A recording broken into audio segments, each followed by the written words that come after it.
उसने 3 राज्यसभा के एमपी बनाए दिल्ली से, और 3 में उसने 2 अपनी बिरादरी के बनिए बना दिए और एक उसने जो है ठाकुर बना दिया संजय सिंह को। ना उसे कोई ऑटो वाला याद आया, ना उसे कोई वाल्मीकि याद आया, ना उसे कोई रेगड़ याद आया, ना उसे कोई जाटव याद आया, ना उसे मुस्लिम याद आया, ना उसे यादव याद आया, ना उसे ओबीसी याद आया। उसके बाद में फिर उसने, जब हमने उससे कहा कि भाई आप एससी आयोग तो बनाओ दिल्ली में, उसने पिछले 8-10 साल सरकार चलाते हो गए उस आदमी को, उसने एससी समाज का एससी का आयोग और एसटी का आयोग भी आज तक नहीं बनाया। और जब पंजाब में सरकार बनी तो उसने एक बेवड़े आदमी को, जो लोकसभा में दारू पी करके कई बार निकाला गया, उस आदमी को उस प्रदेश का मुख्यमंत्री बना दिया। ना उसे कोई एससी ध्यान आया, ना उसे एसटी ध्यान आया, ना ओबीसी आया, ना उसे माइनॉरिटी याद आया। उसके बाद एक मौका आया कि उसको कहा गया राज्यसभा में 4 एमपी भेजने का, उसके पास पंजाब से मौका आया, 5 आदमी भेजने का मौका आया, और 5 में ना उसे कोई वाल्मीकि नजर आया, ना ऑटो नजर आया, ऑटो वाला नजर आया, ना ओबीसी आया, ना माइनॉरिटी आया। 5 के 5। और एक तो उसने 20-25-30 साल का लड़का, जो है राघव चड्ढा नाम का लड़का, जो 25-30 साल का, उसे राज्यसभा का एमपी बना दिया। अब मंत्री की भी बात सुनते, अबे तूने इस्तीफा दिया क्यों, तुझे बर्खास्त करता वो इंतजार करता, उसने भी इस्तीफा दे दिया। और जब हमारे रेवत जी ने उससे पूछा, पत्रकार जो डीएनएन के हैं, तो कहता है राजनीतिक सवाल है। अरे तू एमएलए है नहीं है भाई, तू एमएलए है नहीं है, तू राजनीतिक है नहीं है। और आज भी वो कहता है मेरे मंत्री, मेरे चीफ मिनिस्टर, मेरे केजरीवाल जी और मेरी पार्टी। तो अगर वो पार्टी का आदमी है तो मैं कहना चाहता हूँ, समाज को स्पष्ट करना चाहता हूँ, ये समर्थन जो दिया है समाज ने बाबा साहब की 22 प्रतिज्ञाओं के लिए दिया है, ना केपी चौधरी को दिया है, ना राजेंद्र पाल गौतम को दिया है। 97 में भी समाज ने जो आरक्षण विरोधी आदेश आए थे उनको समर्थन दिया था। उस समय उदित राज को गलतफहमी हो गई थी कि ये समर्थन उसको दिया है, और सारा देश जानता है कि उदित राज की क्या स्थिति है। और अगर राजेंद्र पाल गौतम को गलतफहमी है तो ये गलतफहमी निकाल देनी चाहिए। ये बाबा साहब की 22 प्रतिज्ञाओं का समर्थन है, किसी व्यक्ति विशेष के लिए नहीं है। झाड़ू का चुनाव चिन्ह एक आदमी लेने में कामयाब हो जाता है तो झाड़ू से ही लोग प्रभावित हो जाते हैं, और उसको इतना समर्थन देते हैं कि 70 में 67 सीटें उसे दी, जो दुनिया का सबसे बड़ा लोकतंत्र का एक इतिहास बना दिया। लेकिन जब उस आदमी को कुछ देने का नंबर आया तो उसने 3 राज्यसभा के एमपी बनाए दिल्ली से, और 3 में उसने 2 अपनी बिरादरी के बनिए बना दिए और एक उसने जो है ठाकुर बना दिया संजय सिंह को। ना उसे कोई ऑटो वाला याद आया, ना उसे कोई वाल्मीकि याद आया, ना उसे कोई रेगड़ याद आया, ना उसे कोई जाटव याद आया, ना उसे मुस्लिम याद आया, ना उसे यादव याद आया, ना उसे ओबीसी याद आया। उसके बाद में फिर उसने, जब हमने उससे कहा कि भाई आप एससी आयोग तो बनाओ दिल्ली में, उसने पिछले 8-10 साल सरकार चलाते हो गए उस आदमी को, उसने एससी समाज का एससी का आयोग और एसटी का आयोग भी आज तक नहीं बनाया। उसके बाद फिर उसने एक बार फिर समाज के सामने एक और पासा फेंक दिया कि बाबा साहब की और उनकी भगत सिंह जी की फोटो जो है वो पंजाब में लगेगी सब में। समाज फिर 30% समाज था पंजाब का, फिर वो चक्कर में आ गया और उसने फिर क्या किया, फिर वोट दे दी। और जब पंजाब में सरकार बनी तो उसने एक बेवड़े आदमी को, जो लोकसभा में दारू पी करके कई बार निकाला गया, उस आदमी को उस प्रदेश का मुख्यमंत्री बना दिया। ना उसे कोई एससी ध्यान आया, ना उसे एसटी ध्यान आया, ना ओबीसी आया, ना उसे माइनॉरिटी याद आया। उसके बाद एक मौका आया कि उसको कहा गया राज्यसभा में 4 एमपी भेजने का, उसके पास पंजाब से मौका आया, 5 आदमी भेजने का मौका आया, और 5 में ना उसे कोई वाल्मीकि नजर आया, ना ऑटो नजर आया, ऑटो वाला नजर आया, ना ओबीसी आया, ना माइनॉरिटी आया। 5 के 5। और एक तो उसने 20-25-30 साल का लड़का, जो है राघव चड्ढा नाम का लड़का, जो 25-30 साल का, उसे राज्यसभा का एमपी बना दिया। इसका मतलब वोट हमारी और राज तुम्हारा अभी तो चल रहा है। तो समाज को अब एक और मौका आया। राजेंद्र पाल गौतम जो दिल्ली सरकार में मंत्री थे, उनके पास 4-5-6 विभाग हुआ करते थे। पहले उनसे जल बोर्ड का विभाग छीना गया, फिर उनके साथ में समझे निभाता वेलफेयर का विभाग छीना गया, अब उनके पास शायद एससी एसटी का विभाग लास्ट में बचा था, और उसमें भी उनको कोई अधिकार ऐसा नहीं था। इवन बाबा साहब अम्बेडकर ने जो भवन बनाया रानी झांसी रोड पर, उस भवन के हमने कहा कि इसका जीर्णोद्धार करो, इसके लिए 100-200 करोड़ सैंक्शन करो, लेकिन भाई साहब राजेंद्र पाल गौतम जी भी उस बाबा साहब के भवन के लिए 2 रुपए नहीं सैंक्शन कर पाई। इसका मतलब उनकी कितनी चल रही थी ये तो वो जाने। अभी 22 प्रतिज्ञाओं का मसला आया, बाबा साहब के जो पौत्र हैं वो 22 प्रतिज्ञाएं दे रहे थे अभी 5 अक्टूबर को अम्बेडकर भवन पे, और वो भी उसका उच्चारण कर रहे थे।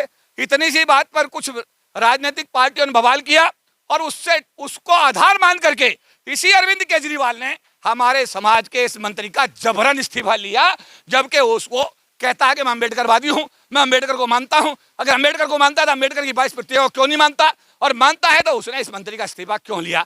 अब मंत्री की भी बात सुनते हैं, अबे तूने इस्तीफा दिया क्यों, तुझे बर्खास्त करता वो इंतजार करता, उसने भी इस्तीफा दे दिया। और जब हमारे वैभव जी ने उससे पूछा, पत्रकार जो DNN के हैं, तो कहता है राजनीतिक सवाल है। अरे तू MLA है नहीं है भाई, तू MLA है नहीं है, तू राजनीतिक है नहीं है। और आज भी वो कहता है मेरे मंत्री, मेरे चीफ मिनिस्टर, मेरे केजरीवाल जी और मेरी पार्टी। तो अगर वो पार्टी का आदमी है तो मैं कहना चाहता हूं, समाज को स्पष्ट करना चाहता हूं, ये समर्थन जो दिया है समाज ने बाबा साहब की 22 प्रतिज्ञाओं के लिए दिया है, ना KP चौधरी को दिया है, ना राजेंद्र पाल गौतम को दिया है। 97 में भी समाज ने जो आरक्षण विरोधी आदेश आए थे उनको समर्थन दिया था। उस समय उदित राज को गलतफहमी हो गई थी कि यह समर्थन उसको दिया है, और सारा देश जानता है कि उदित राज की क्या स्थिति है। और अगर राजेंद्र पाल गौतम को गलतफहमी है तो ये गलतफहमी निकाल देनी चाहिए। ये बाबा साहब की 22 प्रतिज्ञाओं का समर्थन है, किसी व्यक्ति विशेष के लिए नहीं है। समाज तो बड़ा भोला है, फ्री की बिजली, फ्री का पानी पी रहा है और सड़क पर नहीं उतर रहा है। देखिए, मैं कहना चाहता हूं समाज के लोगों से समझ लें, केजरीवाल जी अपने पिताजी के घर से आपको 5 पैसे नहीं दे रहे, अपनी पत्नी जो उनकी IRS थी उसके वेतन से पैसे नहीं दे रहे। अरविंद केजरीवाल जी इस दिल्ली की जनता के टैक्स से जो पैसा आ रहा है वो उसमें बांट रहे हैं, तो अपनी जेब से कुछ नहीं दे रहे हैं, पब्लिक का पैसा पब्लिक में बट रहा है। इसलिए पब्लिक इसको एहसान न समझे कि केजरीवाल अपनी जेब से कुछ दे रहे हैं, ऐसा बिल्कुल नहीं है, ये हमारा पैसा है। देखिए, मैं याद दिलाना चाहता हूं, जब इस देश में कोविड आया था, कोई यहाँ पे सेब बेचने वाला ठेले पर नहीं दिखाई दिया, कोई आदमी कारपेंटर अपना काम नहीं कर रहा था, कोई आदमी सब्जी नहीं बेच रहा था। देश की आर्थिक स्थिति माइनस में चली गई थी। इसका मतलब इस देश को बनाने में जो आदमी ईंट ढो रहा है, जो सड़क बना रहा है, जो सब्जी बेच रहा है, जो आदमी कारपेंटर का काम कर रहा है, ये लोग इस देश की इकोनॉमी को, इस देश की अर्थव्यवस्था को सुधारते हैं।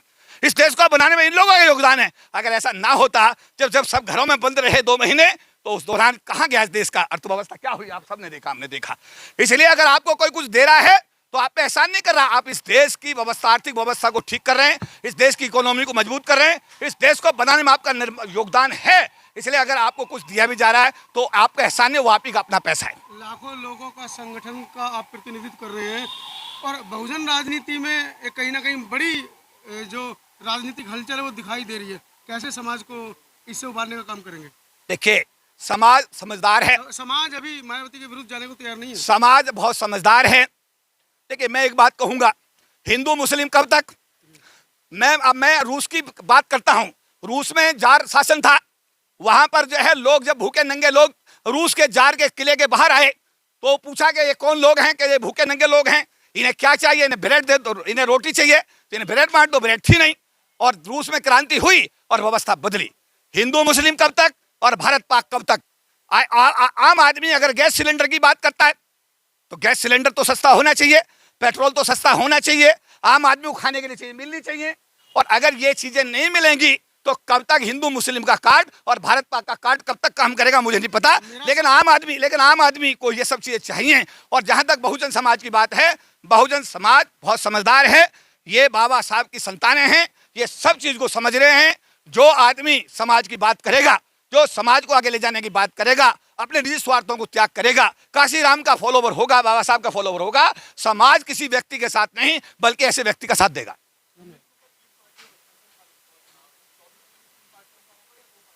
देखिए, ये फैसला लेने के लिए मैं सक्षम नहीं हूं, मेरे राष्ट्रीय अध्यक्ष इसमें फैसला लेंगे, और जब पार्टी की मीटिंग होगी और राष्ट्रीय महासचिव के रूप में अगर उसमें मेरी कोई भागीदारी होगी तो समाज की बात मैं पार्टी के सम्मुख अवश्य रखूंगा।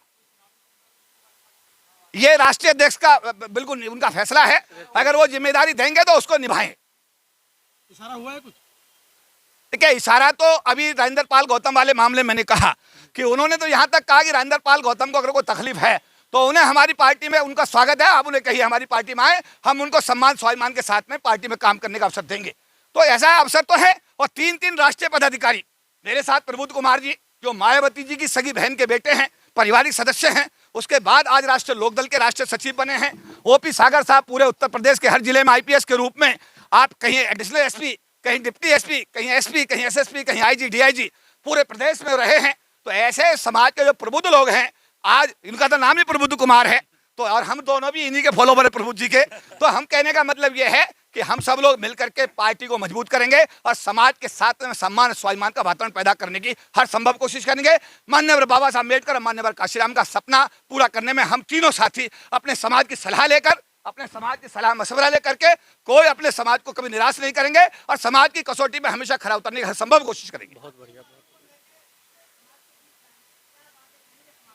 समाज के बीच बाबा साहब अम्बेडकर और महात्मा गांधी के बीच जो पूना पैक्ट हुआ था 1932 में, हमारा कहना हमारे पास व्यापार नहीं, हमारे पास कृषि एग्रीकल्चर नहीं, हमारे पास रोजगार नहीं, हमारे पास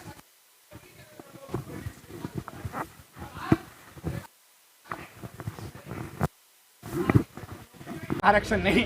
हमारा कहना सरकार से यह है कि अमेरिका का जो प्रिंसिपल ऑफ डाइवर्सिटी का सिद्धांत है उसके तहत आप पूरे देश में जो रोजगार पैदा हो रहे हैं उसमें हमारे समाज के लोगों को हमारी आबादी के हिसाब से रिप्रेजेंटेशन दीजिए।